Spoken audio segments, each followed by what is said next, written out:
Jaunums Latvijā ir elpošanas trenažieris Samazdrav, komplekss dabīgai veselības atjaunošanai. Šis elpošanas aparāts jau ir radies iepriekš Krievijā, pirms nepilniem 20 gadiem, pilsētā Samāra. Bet Latvijā mēs šo produktu prezentējam nepilnu pusgadu un esam vienīgi oficiālie pārstāvji Latvijā. Šo produktu ir patentējis akadēmiķis Agadžanjans. Tad mēs esam šeit Latvijā, lai arī cilvēks iepazīstinātu ar šo produktu. Ideja ir tāda, ka stresa un mazkustības rezultātā cilvēkam laikam ejot rodas ogļakļa dioksīda deficīts ķermenī. Un tad attiecīgi sašaurinās ķermeņa asinsvadi un nenotiek laba ķermeņa apziņošana.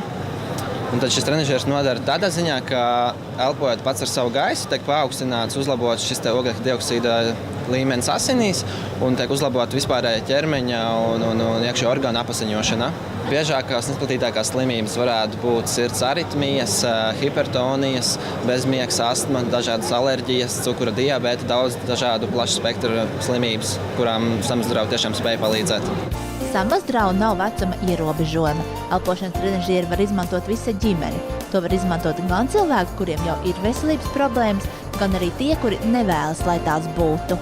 Tieši šim modelim nosaukums ir komforts, kas ir aplieglots arī ar šo te elpošanu, ar iemuti, šo te padeves trubu.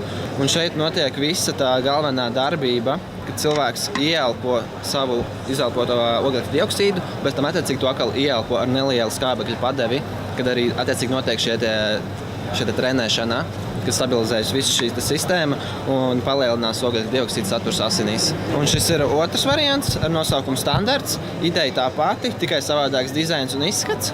Mūsu pārstāv firma Siaga Fabus, atrodamies Rīgā, Kalnu ielā 2, Latgales priekšpilsētā. Mēs varam atrast arī internetā www.samazdrav.lv, atrast dažādus kontaktus un iegūt konsultācijas par šo produktu.